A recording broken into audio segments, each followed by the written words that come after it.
इस प्रोग्राम में आपका स्वागत है। मेरा नाम है फयाज़ खालिद और मैं हूँ एक एडवोकेट। आज जिस टॉपिक पे मैं बात करना चाहता हूँ वो टॉपिक है समाज से जुड़ा हुआ। समाज जनरली ग्रुप ऑफ पीपल्स होता है, लोगों का समूह ही एक समाज बनाता है, एक सोसाइटी बनाती है। और सोसाइटी के अंदर डिस्प्यूट होना एक कॉमन सी बात है। जिस समाज में हम रहते हैं वहाँ प्यार मोहब्बत भी रहता है और वहाँ लड़ाई झगड़े भी होते हैं। तो कई बार ऐसा होता है कि वो लड़ाई झगड़े आपस में सुलझ जाते हैं और कई बार ऐसा होता है कि वो लड़ाई झगड़ा कोर्ट का मुद्दा बन जाता है। पार्टी कोर्ट तक चली जाती है और कोर्ट में जाना फिर दूसरी पार्टी के लिए भी एक मजबूरी बन जाता है। तो इसी मसले पे आज हम बात करेंगे। हमारे साथ है आज के गेस्ट एडवोकेट देवेंद्र सिंह जी। बहुत बहुत धन्यवाद फयाज आपका। तो आज हम इनसे जानेंगे कि इस समाज में जो डिस्प्यूट होते हैं इसको किस तरह से रिजॉल्व किया जा सकता है और क्या लीगल रेमेडी क्या है, और एडवोकेट देवेंद्र जी के क्या एक्सपीरियंस है वो अपना इस बारे में बताएंगे। और ये प्रोग्राम एक लेमैन के लिए, कॉमन मैन के लिए, साथ ही साथ लॉ स्टूडेंट्स के लिए भी है जो आने वाले टाइम में प्रैक्टिस करेंगे और उनको भी इस तरह के चैलेंजेस फेस करने पड़ेंगे। तो इन सब चीजों पे आज हम डिस्कस करेंगे। तो आज हम पहला क्वेश्चन उठाते हैं और इनसे सवाल करते हैं। चार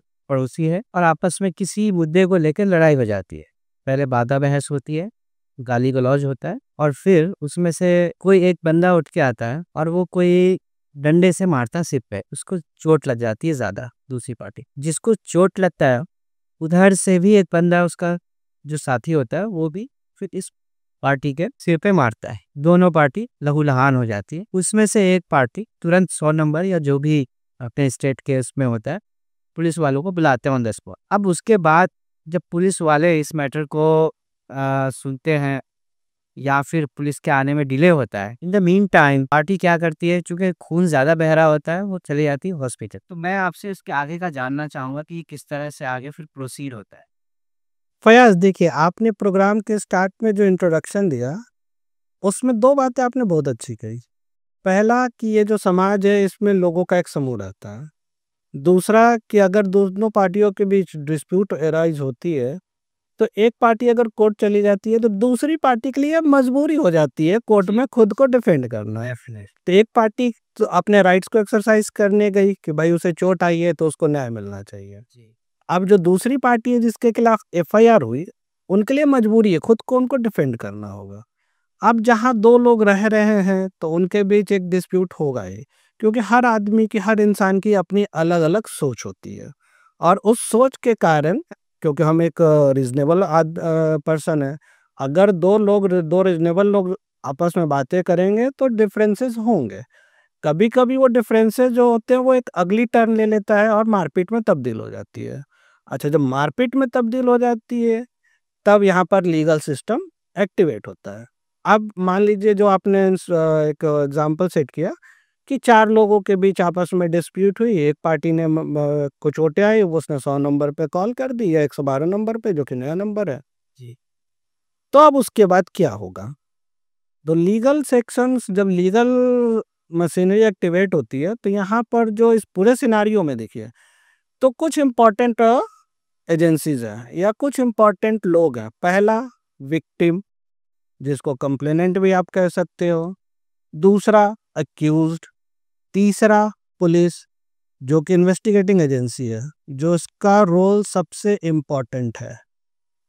भले हम आपसी बातचीत में पुलिस को चाहे जितने अपशब्द कह ले, गालियां दे ले, but police has most important role in this legal dispensing system, legal justice dispensing system. चौथा आता है जो कि बहुत इंपॉर्टेंट है, जुडिशियरी। जी। जुडिशियरी में दो चीजें हैं, बेंच, बार। ये हम लोग आपस में समझ सकते हैं which is bench which is bar, लेकिन लोगों के लिए बताते हैं कि बेंच जहाँ जजेस हैं जो कि डिसाइड करेंगे कि कौन सही है कौन गलत है। बार जहाँ हमारे और आपके जैसे वकील आते हैं, अपनी अपनी पक्ष पार्टियों की बातें कोर्ट के सामने रखते हैं, कोर्ट के सामने सारे फैक्ट्स को एक्सप्लेन करते हैं। ठीक है। अब जो आपने पहला इंसिडेंस बताया कि घटना घटी, अब क्या करना चाहिए? 100 नंबर पे कॉल करने। ठीक है, जिनको चोटें आई हैं भाई उनको नुकसान हुआ है। पहला फिजिकल नुकसान है, फाइनेंशियल नुकसान है, सोसाइटल नुकसान है, क्योंकि उनके रेपुटेशंस को भी हार्म होती है। अगर हम किसी के साथ कोई घटना घट रही है, सिंपल मारपीट की घटना या चोरी की घटना, कोई भी घटना घट रही है, तो उनको इन चारों मॉनेटरी, फिजिकल या रेपुटेशन, कुछ तो नुकसान होगा ही। चलिए मारपीट की घटना लेते हैं। अब मारपीट की घटना घटी, हमारा राइट है जो विक्टिम है कि वो पुलिस को कंप्लेंट करे। पुलिस आई, कॉल के बाद पीसीआर वैन आ जाती है। पीसीआर वैन आने के बाद भाई एक प्रिलिमिनरी इंक्वायरी वहाँ पर शुरू होती है, कंप्लेंट दी जाती है। कंप्लेंट दे दी गई, पुलिस ने अगर उस पर एफआईआर रजिस्टर्ड कर लिया, जो कि नॉर्मल सर्कमस्टांस में होना चाहिए कि एफआईआर रजिस्टर्ड होनी चाहिए, क्योंकि अगर किसी को किसी तरीके का फिजिकल नुकसान हो रहा है, उसके साथ कोई अप्रिय या अभद्र घटना घटी है मारपीट की, या उसके शरीर को किसी तरीके का नुकसान पहुंचाया गया है, तो उसकी जांच होनी चाहिए। ये उसका फंडामेंटल राइट है। तो इसमें मेरा एक क्वेश्चन ये राइज हो रहा था कि जिस टाइम पे अगर किसी पार्टी को चोट लगी है और वो पार्टी पुलिस को इन्फॉर्म तो करी है, लेकिन पुलिस के आने में टाइम है, उसी बीच वो मेडिकल चला गया है, हॉस्पिटल गया है, जाके प्रायर ट्रीटमेंट ली, तो क्या ट्रीटमेंट लेने के बाद उसकी रिपोर्ट तैयार की जाती है? क्या वो मेडिकल सर्टिफिकेट बनवाता है इस चीज़ का, देखिए यहाँ पर या पुलिस वाले की जिम्मेदारी होती है बनवाना? देखिए यहाँ पर जो विक्टिम है, अगर उसने नंबर डायल कर दिया पुलिस का, हेल्पलाइन नंबर डायल किया, तो थोड़ी देर वेट कर लेनी चाहिए। अच्छा, 2-4 मिनट वेट कर सकते हैं। अगर आपको ज़्यादा चोट नहीं है, अगर ज़्यादा ब्लड नहीं बह रहा हो, तो वेट करना चाहिए। पुलिस आएगी, वो आपको ले जाएगी और वहाँ वो आपकी जो भी मेडिकल एग्जामिनेशन है वो कंडक्ट हो जाएगा, आपकी एमएलसी बन जाएगी। अच्छा, यहाँ पर ये हुआ कि आप घटनास्थल पर विक्टिम मिल जाएगा, तो पुलिस को प्रिलिमिनरी इंक्वायरी कंडक्ट करने में आसानी होगी।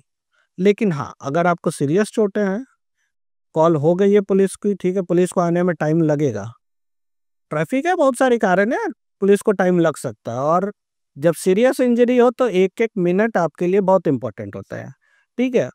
तो आप हॉस्पिटल जाइए, कोशिश कीजिए कि जो सरकारी हॉस्पिटल्स है वहाँ जाएं, नहीं है तो बगल में जो भी अच्छे हॉस्पिटल्स हैं वहाँ जाएं। डॉक्टर्स जो हैं, अब उनकी रिस्पॉन्सिबिलिटी होती है डॉक्टर्स की, कि अगर आपके पास कोई आ रहा है ऐसा पेशेंट जिसको किसी मारपीट की वजह से चोटें आई हैं, तो डॉक्टर्स को अपनी ड्यूटी पूरी रिस्पॉन्सिबिलिटी के साथ उस समय करनी चाहिए, और एक एक जो भी वो मेडिकल एग्जामिनेशन कर रहे हैं उसकी प्रॉपर रिपोर्ट बनानी चाहिए। ठीक है। वो प्रॉपर रिपोर्ट जब बनाएंगे ना, तो फर्दर जब इन्वेस्टिगेशन होगा ट्रायल के स्टेज पे, वो बहुत इंपॉर्टेंट रोल प्ले करता है। ये रिस्पॉन्सिबिलिटी विक्टिम की है कि वो जाके खुद मेडिकल रिपोर्ट अपनी बनवाए? देखिए, विक्टिम की रिस्पॉन्सिबिलिटी नहीं है, ये रिस्पॉन्सिबिलिटी डॉक्टर्स की होनी चाहिए। अगर हम किस डॉक्टर है और किसी का ट्रीटमेंट करता, हम नॉर्मल सर्कमस्टांस लेते हैं, मारपीट के छोड़ दीजिए। एक नॉर्मल पेशेंट गया डॉक्टर के पास, डॉक्टर एक प्रिस्क्रिप्शन लिखता है, उस प्रिस्क्रिप्शन में वो सारी डिटेल लिखता है कि इसको कौन सी बीमारी है, कौन फलां बीमारी है, क्या टेस्ट कंडक्ट करा है, क्या टेस्ट का रिपोर्ट आया, और क्या दवाइयाँ हमने इसको प्रिस्क्राइब की है। तो अगर कोई आ रहा है विक्टिम आपके पास, उसको चोट लगी है, उसको खून बह रहा है, या उसका कहीं शरीर का कोई पार्ट कट गया है, टूट गया है, तो आप अगर उसका ट्रीटमेंट कर रहे हो, तो आप हर चीज की प्रॉपर रिपोर्ट होनी चाहिए, बनानी चाहिए। तो ये डॉक्टर्स की रिस्पॉन्सिबिलिटी है। हाँ, उनकी दूसरी रिस्पॉन्सिबिलिटी है कि आप उनका ट्रीटमेंट स्टार्ट करो और उसकी सूचना तुरंत पुलिस को दो। अच्छा, तो इसमें एक क्वेश्चन ये राइज होता है कि मेडिकल हॉस्पिटल्स की बात करें तो क्या गवर्नमेंट हॉस्पिटल रेलेवेंट है या प्राइवेट हॉस्पिटल रेलेवेंट है? देखिए, ये कहने की बात ये होती है कि अगर गवर्नमेंट हॉस्पिटल्स में बनाया तो उनके रिपोर्ट को ज़्यादा तरजीह दी जाएगी। अगर मान लीजिए अगर आसपास में कहीं गवर्नमेंट हॉस्पिटल ही नहीं है, जी। चलिए ये तो दिल्ली है, दिल्ली में आपको हर जगह गवर्नमेंट हॉस्पिटल्स मिल जाते हैं। जी। लेकिन अब हम कुछ छोटे शहर ले लेते हैं जहाँ गवर्नमेंट हॉस्पिटल्स दूरी पर हो। अब वो 10 किलोमीटर दूर है, 20 किलोमीटर दूर है, गांव में घटना घटी, वहाँ से शहर आने में उनको 20-22 किलोमीटर का रास्ता अगर तय करना पड़ जाए, तो अगर बगल में प्राइवेट हॉस्पिटल्स हैं तो हम वहाँ इलाज करा लेंगे। जी। उनकी भी रिपोर्ट जो बनेगी वो भी कोर्ट में मानी जाती है। ऐसा नहीं है कि उस रिपोर्ट को कोर्ट कहेगी कि जी प्राइवेट हॉस्पिटल्स में हम इसको नहीं मानेंगे, या पुलिस ये कहेगी कि आपने प्राइवेट हॉस्पिटल्स में क्यों अपना मेडिकल कराया, आपने क्यों नहीं सरकारी हॉस्पिटल में। कई जगह तो छोटे छोटे क्लिनिक्स भी होते छोटे छोटे क्लिनिक्स भी है, तो क्लिनिक्स भी प्रॉपरली रन होने चाहिए ना। जो डॉक्टर्स वहाँ बैठ रहे हो उन छोटे क्लिनिक्स में, तो जो आप प्राइमरी ट्रीटमेंट दे रहे हो, उसका आप अगर प्रॉपर रिकॉर्ड रखोगे तो उसको कोई भी क्यों नहीं मानेगा। ठीक है, तो हमने यहाँ मेडिकल से हमने वो बना लिया रिपोर्ट।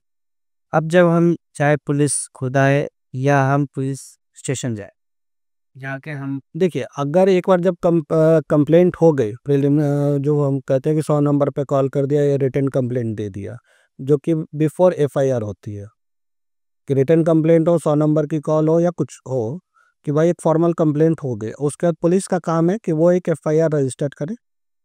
एफआईआर रजिस्टर करने के बाद वो इन्वेस्टिगेशन अपनी स्टार्ट करेगी। अब पुलिस की यहाँ ड्यूटी बनती है कि वो जितने भी विक्टिम्स का जो मेडिकल है, वो रिपोर्ट पुलिस कलेक्ट करेगी। पुलिस सारे एविडेंसेस कलेक्ट करेगी, जो भी स्पॉट पर विटनेसेस थे उनकी तलाश करे, उनसे पूछताछ करे, उनका स्टेटमेंट रिकॉर्ड करे। कंप्लेंट रेज की जाए। विदाउट कंप्लेंट रेस के ना, रिटर्न की जरूरी नहीं है। मान लीजिए कि हमने अगर पुलिस को पीसीआर कॉल किया, पुलिस आ जाती है, तो पुलिस वहां खुद से कंप्लेंट लिख सकती है। जी। कोई जरूरी नहीं है कि कंप्लेंट करने वाला पढ़ाई लिखा हो। विक्टिम को उससे रिटर्न कंप्लेंट देने की जरूरत नहीं, हम तो कह रहे हैं अगर विक्टिम पढ़ा लिखा नहीं है, वो अनएजुकेटेड है, तो क्या उसकी कंप्लेंट रजिस्टर नहीं होगी? उस सिचुएशन में कौन लिखेगा कंप्लेंट? पुलिस ही लिखेगी। तो ये जरूरी नहीं है कि कंप्लेंट रिटर्न में दिया जाए। कंप्लेंट की इंफॉर्मेशन होनी चाहिए। क्या होता है एफआईआर का मीनिंग है कि फर्स्ट इंफॉर्मेशन रिपोर्ट। ये इंफॉर्मेशन पुलिस के पास रिटर्न में आए, ओरल आए। अच्छा, तो कई बार ऐसा देखा गया है कि जब एग्री देयर इज विक्टिम जो होते हैं, विक्टिम अपना रिपोर्ट बना के और पुलिस को जाके दिखाते हैं कि जी बहुत ज़्यादा सीरियस नेचर का है, उन्होंने जो मारा है बहुत ज़्यादा खून बहा है, आप हमारी एफआईआर लॉन्च कीजिए। उनकी पहली वो होती है, डिमांड होती है।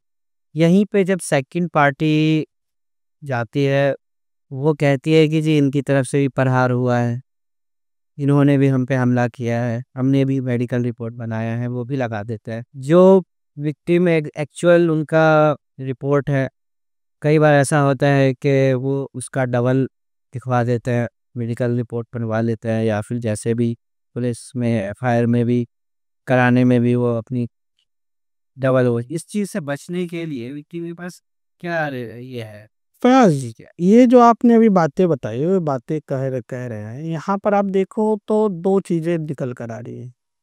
पहला कि घटना घट गई, एक इंफॉर्मेशन पुलिस को दे दी गई, पुलिस ने उसके बाद कोई एक्शन नहीं लिया।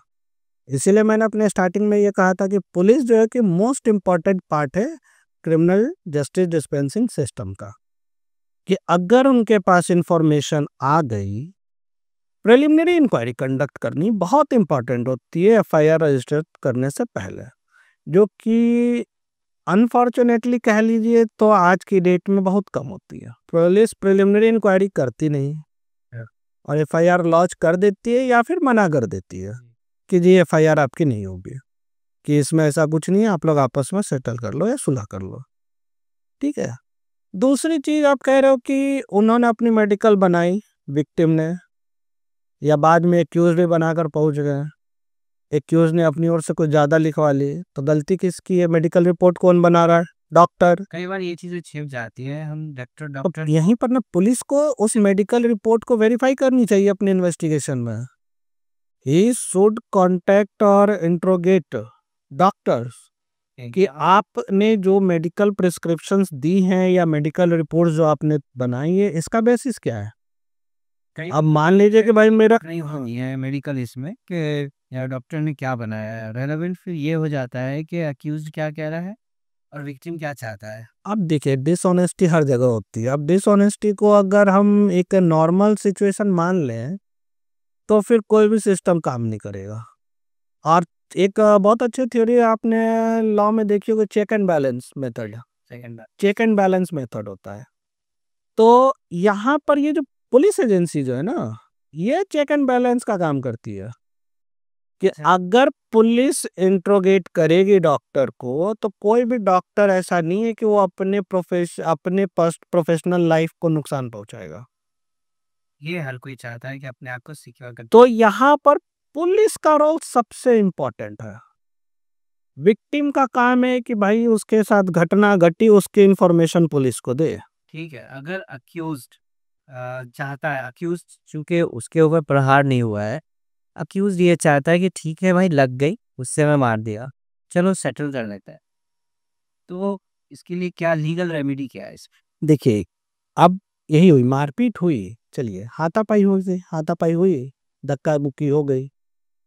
अगर ये एक वो रहा कि एक नॉर्मल सी बात पर बैसा बैसी हुई और उत्तेजना में आ गए लोग और हाथापाई पे उतर गए, तो ये भी एक ऑफेंस तो है ही, लेकिन ये कंपाउंडिंग नेचर का है। ठीक है, किसी को कोई फिजिकल नुकसान हुआ नहीं ज़्यादा, और दोनों पार्टी इस बात को अगर एग्री कर रहे हैं कि नहीं भाई ये हो गई थी, चलो बात उसमें बातचीत में हो गई, तो इसको सेटल कर लेना चाहिए। इससे क्या होता है कि एक तो आपसी रिश्ते बने रह जाते हैं, दूसरा कोर्ट का बर्डन भी कम हो जाता है, क्योंकि आजकल कोर्ट में पेंडेंसी बहुत है। जब थोड़ी पुलिस को भी राहत मिल जाती है। हाँ, लेकिन अगर मान लीजिए कि से बहुत सीरियस नेचर का है, बहुत सीरियस हो गई मारपीट, और विक्टिम जो है किसी एक पार्टी को बहुत ज़्यादा चोटें आ गई, ठीक है, लेकिन चलिए वो चोट ऐसी नहीं है कि उसको लाइफ टाइम नुकसान करे, या वो चोट इस तरीके से नहीं कॉज की गई थी, विक्टिम के ऊपर इन्फ्लिक्ट नहीं की गई थी एक्यूज के द्वारा, कि एक्यूज का एक इंटेंशन आ रहा हो कि नहीं इसको तो हम आज मार ही देंगे। उस सिचुएशन में भी अगर होती है कंपाउंडिंग, तो कर लेनी चाहिए विद परमिशन ऑफ कोर्ट। ठीक है, लेकिन हाँ, जहाँ एक्यूज्ड के पार्ट पे ये इंटेंशन ही आ रहा हो कि नहीं इसको तो हम मारेंगे ही, वो उसने वॉलेंटरली और इंटेंशनली मारा हो, उस सिचुएशन में कंपाउंडिंग नहीं होती हो, फिर लीगल कोर्स अपना एक्शन लेता है। इवन इफ के अक्यूज का जो विक्टिम है वो ये चाहता है कि कंपाउंड अगर हो, नहीं नहीं, देखिए हमारे जो पहले सीआरपीसी थी, अब जो नया आया है क्रिमिनल एक्ट बीएनएसएस, भारतीय नागरिक सुरक्षा संहिता, तो उसमें भी ना एक लिस्ट है कि कौन कौन सा ऑफेंसेस कंपाउंडिंग है और कौन कौन सा ऑफेंसेस कंपाउंड नहीं हो सकते हैं। उस लिस्ट के बाहर कुछ नहीं होता। ठीक है, तो जो भी होगा उस लिस्ट के अकॉर्डिंग ही होगा। तो हमारे लीगल सिस्टम में एक वो प्रोवाइड किया गया है कि कौन कौन सा ऑफेंसेस कंपाउंड हो। मीन्स ये है कि अगर अक्यूज ने किसी को बहुत बुरी तरीके से अब सीरियस नेचर ऑफेंस है तो उसको थोड़ी कंपाउंड कर सकता है। बाद में अगर पैसे देके सेटल भी करना चाहे, एक क्रिमिनल नहीं, एक होता क्या है ना कि जो क्रिमिनल ऑफेंसेस होते हैं, जैसे हम जो ये पब्लिक सिटीजन है, ठीक है, तो हम सिटीजन स्टेट की प्रॉपर्टी माने जाते हैं। जी तो कि एक अगर नागरिक है तो वो देश की संपत्ति है। जी अगर इस देश की संपत्ति को कोई नुकसान पहुंच रहा है ना, तो ये देश का नुकसान है, स्टेट का नुकसान हो रहा है। ठीक है, तो ये हमारी सिर्फ पर्सनल वो नहीं होती है कि हमारा पर्सनल नुकसान हो रहा है, इससे ना देश का भी नुकसान होता है। और जहां ये सीरियस नेचर हो जाता है ना, तो फिर लीगल कोर्स अपना एक्शन लेती ही लेती है, वो कंपाउंडिंग नहीं हो सकती है। अब मान लीजिए कि भाई किसी ने मारपीट हो रही है, चलो आपस में ही मारपीट हो गई, और एक पार्टी गया और वो कुछ ऐसा वेपन ले आया, धारदार हथियार कुछ ले आया, या गन उठा के ले आया और उससे प्रहार कर दिया, या कुछ होते हैं तलवार ले आई और उससे मारा चला दिया। तो यहाँ तो इंटेंशन दिख रहा है ना कि भाई तलवार चलाकर मार रहा है। अगर वो सही से लग जाए तो ये तो मारपीट वाली बात नहीं रहेगी, ये तो मर्डर में तब्दील हो जाएगी। चलिए, तो हम इसमें दो सिचुएशन लेके चलते हैं कि एक सीरियस नेचर का इंजरी अकर्ड हुआ, विक्टिम गया पुलिस स्टेशन, इवन के प्रिलिमिनरी इंक्वायरी हुई, लेकिन पुलिस ने एफआईआर रजिस्टर नहीं किया। हाँ, तो यहाँ पर विक्टिम के पास फिर ऑप्शन है कि अगर थाने में एफआईआर रजिस्टर्ड नहीं हो रही है, ठीक है, उसने कंप्लेंट की ओरल या रिटन कैसे भी, और पुलिस ने मना कर दिया कि हम भाई थाने में मना कर दिया कि हम नहीं करेंगे, उनके पास ऑप्शन है कि वो सुपरिटेंडेंट ऑफ पुलिस या दिल्ली में डीसीपी, उनको पास जाएंगे, उनको एक आवेदन देंगे कि हमने ऐसा ऐसा एक घटना घटी थी, उसकी हमने इंफॉर्मेशन दी थी, पर थाने में मना कर दिया गया जी कि नहीं हो रही है। एक वो ऑप्शन हो गया। तो वहाँ पर होता है कि जो डीसीपी होते हैं या एसपी होते हैं, सुपरिटेंडेंट ऑफ पुलिस, वो के पास पावर सुपरवाइजरी ऑफिसर्स होते हैं ऐसे थाने के, वो उनको डायरेक्शन दे सकते हैं कि आप इस पर जांच करो, एफआईआर करो और आगे की इन्वेस्टिगेशन कंप्लीट करो, और जो भी होता है, जो कल्प्रिट है, उनको आप लीगल कोर्स पे लाओ। ये अगर वहाँ से भी इनको कुछ नहीं मिलती है, वहाँ के उसके बाद भी अगर एफआईआर नहीं होती है, तब विक्टिम के पास ऑप्शंस है, लीगल राइट है कि वो मजिस्ट्रेट की कोर्ट में, जो भी उनका जुरिडिक्शनल एरिया का मजिस्ट्रेट होगा, जुडिशियल मजिस्ट्रेट, उनके पास एक कंप्लेंट लगाएंगे। पहले सीआरपीसी में ये सेक्शन 200 थी, बीएनएसएस में सेक्शन एग्जैक्ट मुझे अभी याद नहीं आ रहा, तो उसमें आप कंप्लेंट करेंगे, ठीक है। वहाँ पर मजिस्ट्रेट है, वो फिर सारे सर्कमस्टांसेस देखेगा, वो फिर उनको डायरेक्शन देगा कि एफआईआर इस पर आप करो। पहले सीआरपीसी में ये प्रोविज़न थी कि अगर आप कंप्लेंट करते हो तो मजिस्ट्रेट पुलिस से वो मंगाती थी, एक्शन एटीआर मंगाती थी कि पुलिस ने अब तक क्या कार्रवाई की या क्यों नहीं की, स्टेटस रिपोर्ट, नहीं एक्शन टेकन रिपोर्ट इसको बोलते हैं, एटीआर बोलते हैं। स्टेटस रिपोर्ट एफआईआर होने के बाद मांगी जाती है। अगर एफआईआर नहीं हो रही है तो उसके पहले एक्शन टेकन रिपोर्ट मांगी जाती है। तो उसके बेसिस पर मजिस्ट्रेट डिसाइड करता था कि एफआईआर होनी चाहिए या नहीं होनी चाहिए। नए वाले बीएनएसएस में प्रोविजन है कि जो एक्यूज्ड है, एक्यूज्ड को भी कोर्ट सुनेगी। तो एक्यूज्ड के लिए एक राइट आया। मान लीजिए कि हम विक्टिम बनकर जा रहे हैं, हो सकता है हम भी तो गलत हो और हम जानबूझकर एक एफआईआर लिखाना चाह रहे हो एक्यूज्ड के खिलाफ, तो एक्यूज्ड का भी राइट है कि भाई वो क्यों लीगल कोर्स को फेस करे, उसको पहले सेफ्टी मिलनी चाहिए। तो बीएनएसएस में एक ये प्रोविज़न ऐड किया गया है कि अगर कोई कंप्लेंट फाइल होती है, एफआईआर रजिस्ट्रेशन के लिए कंप्लेंट केस फाइल होती है, तो बिफोर गिविंग डायरेक्शन मजिस्ट्रेट जो है वो एक्यूज्ड को भी सुनेगा। ओके।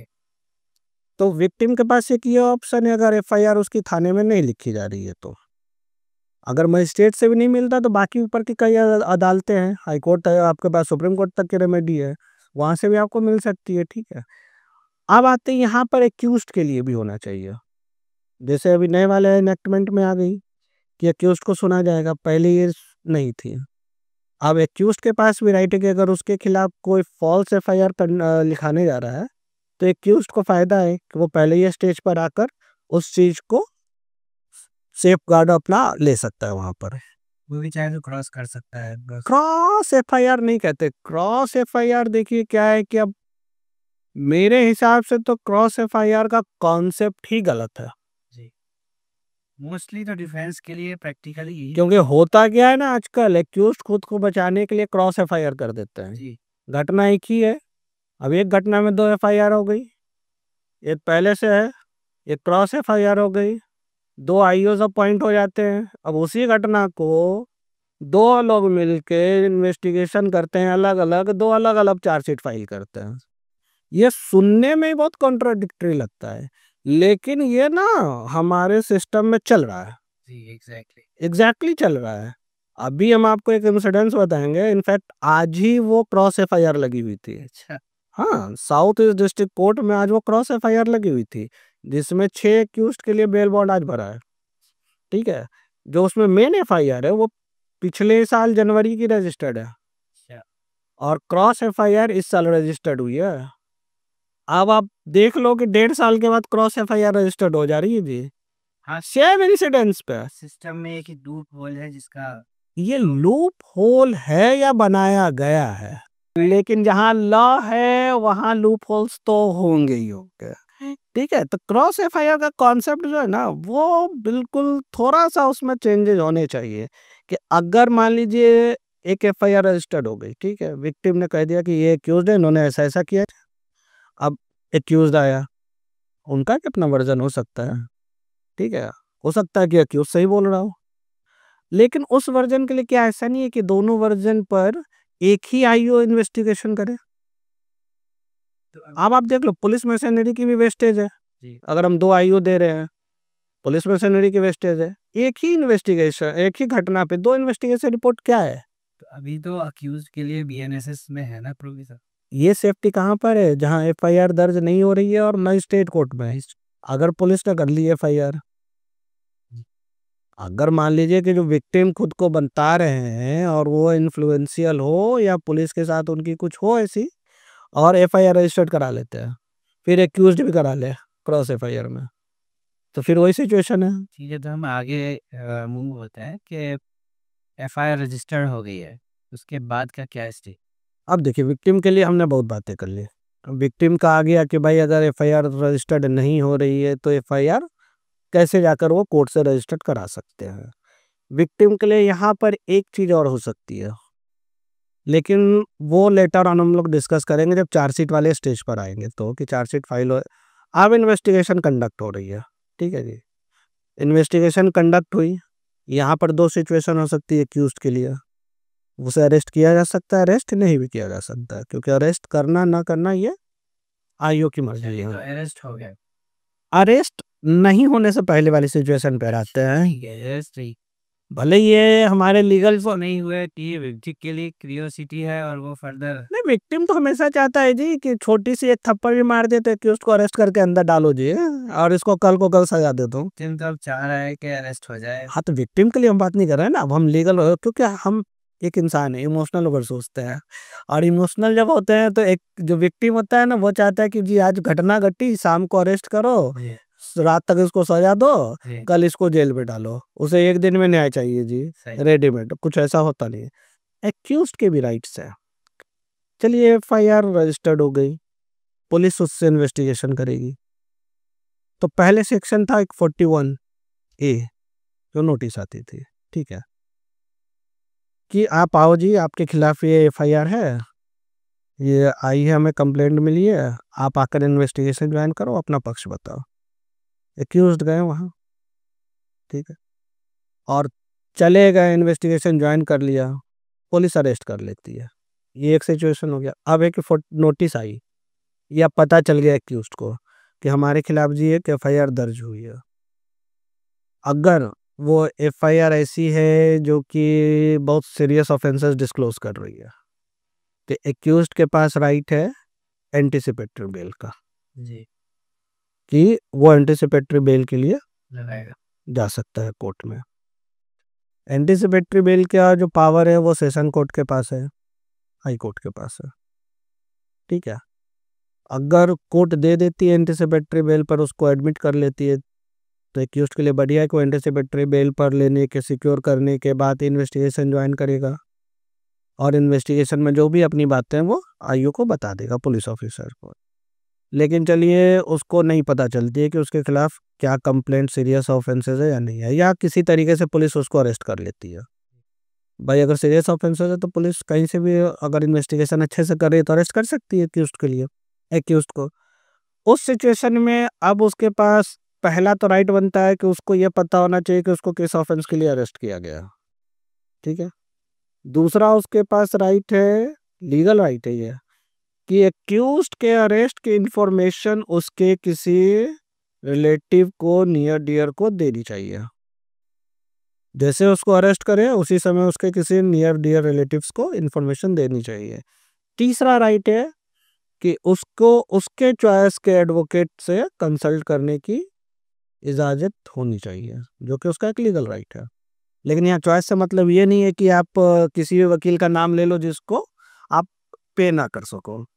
मतलब कि आप अपनी फाइनेंशियल कैपेसिटी के अनुसार जिस वकील को आप हायर कर सकते हो, जिसको आप पे कर सकते हो, उसको आप करो।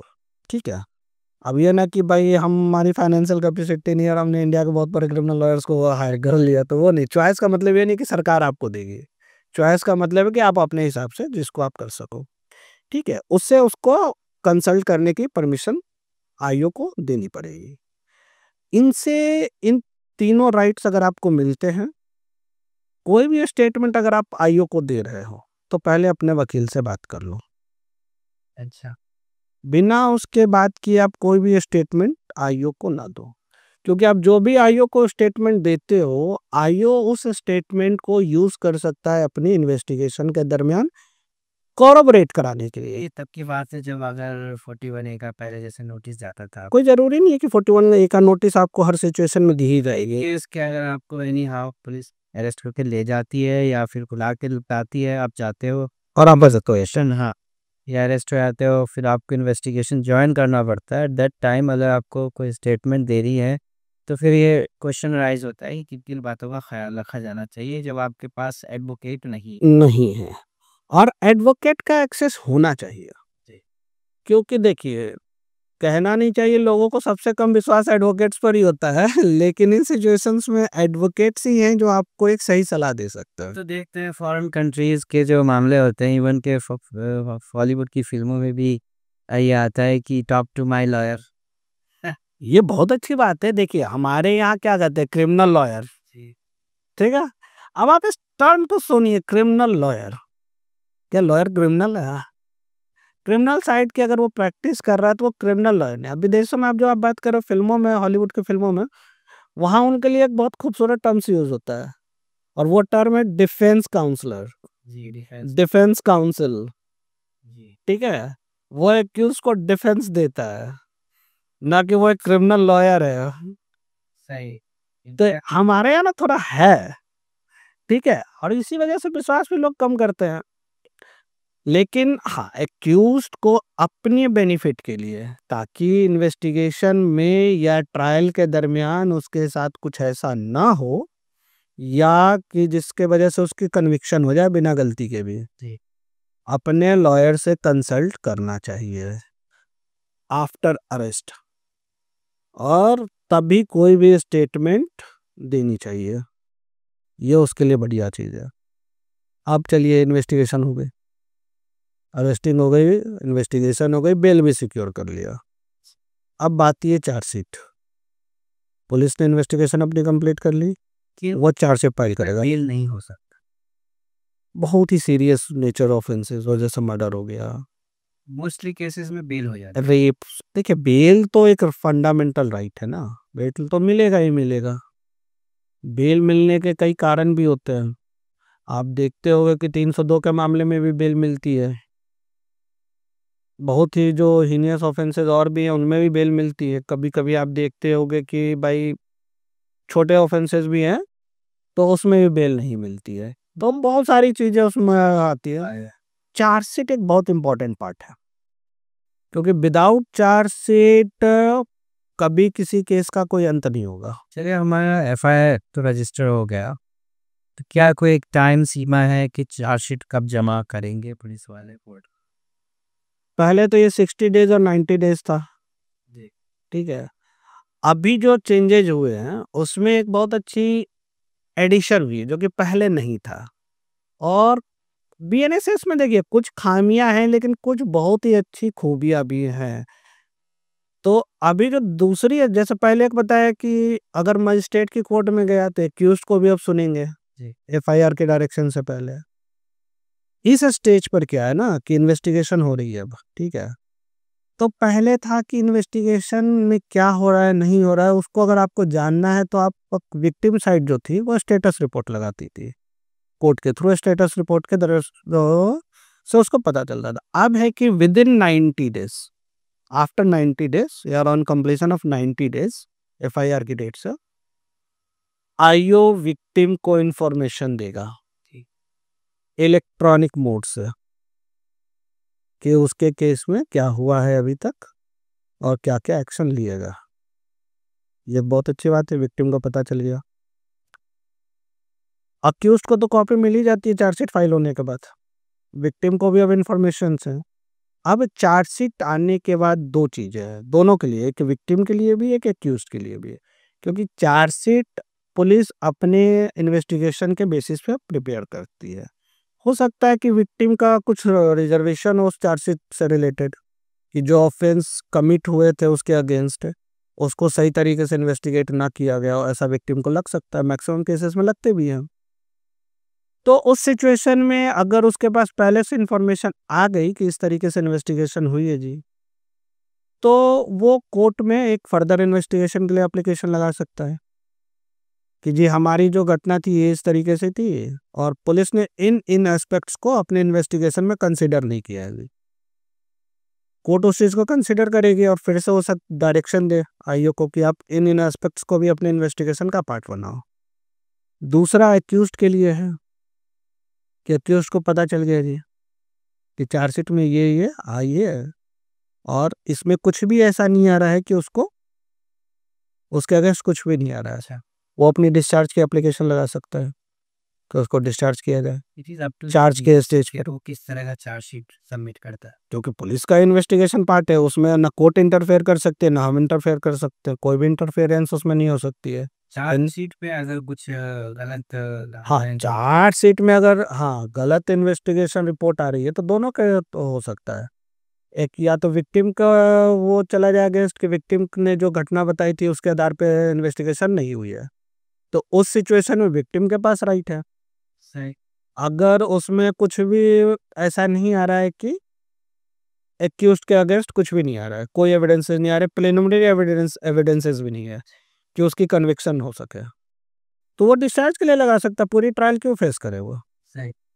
एक और अच्छी बात आई है ये बीएनएसएस में जो ऐड किया गया है, और वो है कि पहले था कि अगर चार्जशीट फाइल हो गई और चार्ज फ्रेम हो गए, ठीक है, तो पुलिस को जो था वो अगर वो फर्दर इन्वेस्टिगेशन में उसको कुछ और मिल रहा है तो वो एक अलग से वो चार्जशीट फाइल करती थी और उसको परमिशन लेनी पड़ती थी अपने सुपीरियर ऑफिसर से।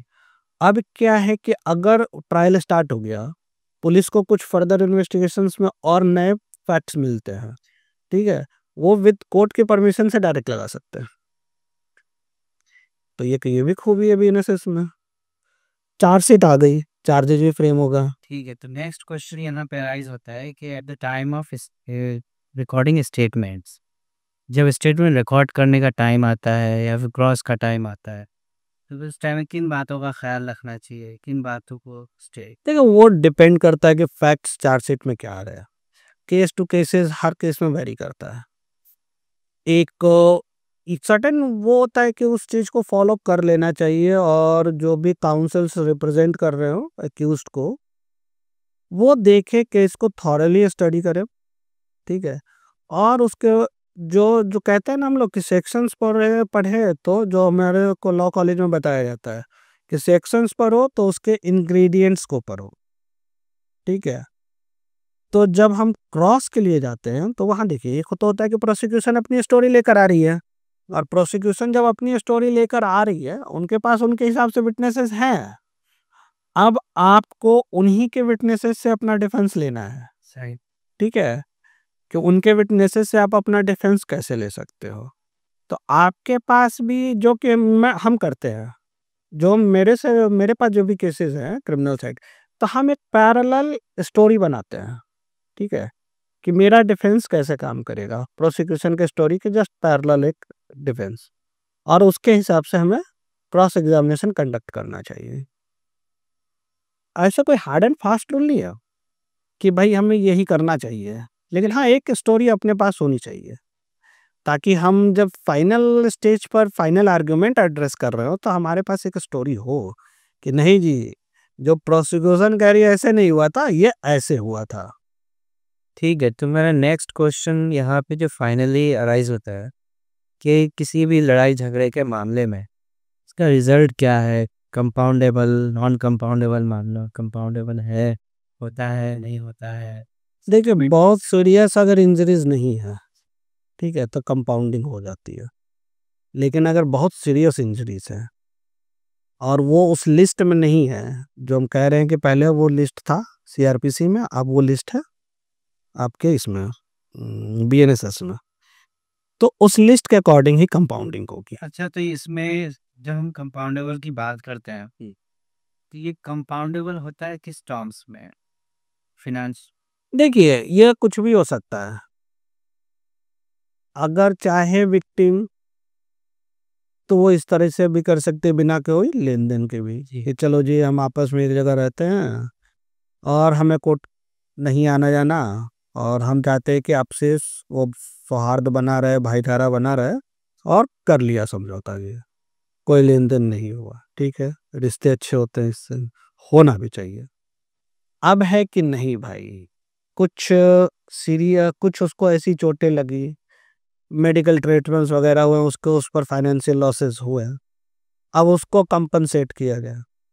अब वो अगर विक्टिम और एक्यूज्ड एग्री कर जाते हैं कि भाई इस अमाउंट पे हम कर लेते हैं, ये आपका जो नुकसान हुआ वो हम पे कर देते हैं, उस पर भी हो जाता है और उस लिस्ट में आप आ जाते हो कंपाउंडिंग वाली लिस्ट में, तो कर लेना चाहिए। चले हम नॉन हम कंपाउंड नहीं करते, हम सेटल नहीं करते मैटर। अक्यूज के लिए अब क्या है? मैटर सेटल नहीं हुआ तो अब तो ट्रायल फेस करेंगे। ठीक है, ट्रायल में अब यहाँ वकीलों का जो काम होता है, जो डिफेंस काउंसिल, जो कि अभी आपने हॉलीवुड फिल्मों का जिक्र किया, तो डिफेंस काउंसिल हमारे यहाँ क्रिमिनल लॉयर।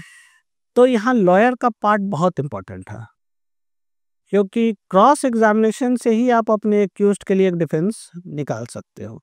क्रॉस एग्जामिनेशन एक ऐसी जगह है जहाँ पर आप प्रोसिक्यूशन की स्टोरी को डाउटफुल बना सकते हो। जी। क्योंकि प्रोसिक्यूशन की स्टोरी जब डाउटफुल होगी, उसमें आप जितने ज़्यादा लूप होल्स निकालोगे, तभी आप अपने एक्यूज्ड के लिए रिलीज ऑर्डर सिक्योर कर सकते हो। ठीक है। एक्यूज्ड का एक्यूटल आप सिक्योर कर सकते हो। लेकिन अगर उस समय क्रॉस एग्जामिनेशन में कुछ ऐसा नहीं आ पाता है, चलो तो अल्टीमेटली इट विल उसके कन्विक्शन में आ जाएगा। अब कन्विक्ट हो गया तो उसके पास एक ही ऑप्शन होता है, अपील। 2 साल से अगर कम की सजा है, उससे कन्विक्शन हुई है, तो उस दरमियान उसको एक होती है, उसको बेल दे दी जाएगी, इंटरिम बेल। ठीक है, कि आप अपील के पीरियड के लिए उसको बेल पे कोर्ट रिलीज कर सकते हैं बिना कस्टडी में लिए। वो उस दरमियान है कि आप अपील फाइल करो, वहाँ पर आप बेल सिक्योर कर लो। ठीक है, फिर आप अपना अपील को फेस करो। अगर 2 साल से अधिक की सजा हो गई, तो भाई आप देन एंड देयर कस्टडी में ले लिए जाओगे, फिर आप जेल भेज दिए जाओगे। उसके बाद आप अपील फाइल करते रहो। अब अपीलेट कोर्ट के पास फिर पावर हो जाती है, अगर आप कस्टडी में ले लिएगा तो अपीलेट कोर्ट आपकी अपील में डिसाइड करेगी कि आपको किस टर्म्स एंड कंडीशंस पे बेल दिए जाए या कितने समय के बाद दिया जाए। क्योंकि आजकल जो अभी चल रहा है कि भाई जनरली 50% अगर आपका सजा हो जा रहा है, लाइफ टर्म छोड़ते हैं, क्योंकि उसमें कोई तो हम कैलकुलेट कर नहीं सकते हैं कि 50% सजा कैसे होगी। तो 50% अगर हो जाती है तो कर देते हैं। कई कोर्टें तो बहुत वो 2-3 महीने में भी दे देती है बेल। कौन क्वेश्चन राइज होता है कि इनिशियल जब टाइम था सेटलमेंट का, तब विक्टिम ने सेटल किया नहीं। देखिए जब विक्टिम जब कन्विक्शन का टाइम आया, देखिए कि मैं इंजरी, कोई सीरियस इंजरी की भी बात नहीं कर रहा, नॉर्मल इंजरी में अगर वो चाहे कि भाई मुझे कोई सेटलमेंट नहीं करना, हाँ तो फिर वो और इस केस में अगर वो कन्विक्ट हो जाता है और उसके अगेंस्ट में ऑर्डर पास हो जाता है, अब उसके बाद में अगर विक्टिम को रियलाइज होता है कि यार हाँ तो अपील के स्टेज पे कर सकते हैं ना। वो उस टाइम पे कॉम्प्रोमाइज, हाँ उस टाइम पे कॉम्प्रोमाइज कर सकते हो। ठीक है, तो I think all the relevant questions have been asked. तो मैं अ, जितनी भी जानकारी हुई वो पब्लिक के नज़रिए से मैंने आपसे क्वेश्चंस किए हैं, और कोशिश किया है कि एक लेमन की तरह आपसे सारी बातें एक्सट्रैक्ट करूं, ताकि ऑडियंस को समझ में आए कि एक जी क्या प्रोसेस है और किस तरह से एक लड़ाई झगड़े के मामले को कोर्ट तक ड्रैग किया जाता है और इसका रिजल्ट क्या आता है। तो आपसे देवेंद्र जी बात करके बहुत अच्छा लगा। मुझे बस ये बताइए कि अगर आपसे कोई कांटेक्ट करना चाहे, चूँकि आप दिल्ली में प्रैक्टिस करते हैं और अ, तजुर्बा भी आपको बहुत है, ज़्यादातर मामलों में आपने तजुर्बा हासिल कर रखा है, तो उस तजुर्बे का लोगों को फ़ायदा हो, तो अगर कोई आपको अप्रोच करना चाहे तो कहाँ क्या तरीका है?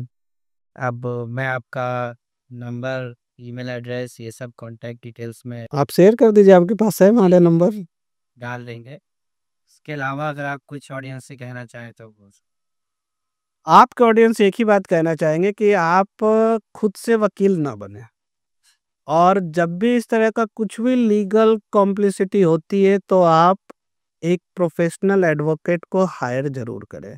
हो सकता है कि उस समय आपको लगे कि नहीं, वो फाइनेंशियली थोड़ा बर्डन है, लेकिन वो ना फ्यूचर के लिए आपके लिए बहुत ही अच्छी बात है, क्योंकि वो आपको एक बड़े नुकसान से बचाता है। चलिए, तो फिर मैं आज का प्रोग्राम यहीं पे ख़त्म करता हूँ, और फैज़ आपका बहुत-बहुत शुक्रिया इनवाइट करने के लिए। Thank you very much. बहुत शॉर्ट नोटिस पे आपका आना हुआ, और इसके लिए मैं आपका आभारी हूँ, और फिर हम कोई नेक्स्ट प्रोग्राम में ज़रूर आप बिल्कुल मेल नहीं। करेंगे इस नए टॉपिक के साथ, और हम नेक्स्ट गेस्ट को भी एक नेक्स्ट प्रोग्राम में बुलाएंगे। तब तक के लिए धन्यवाद।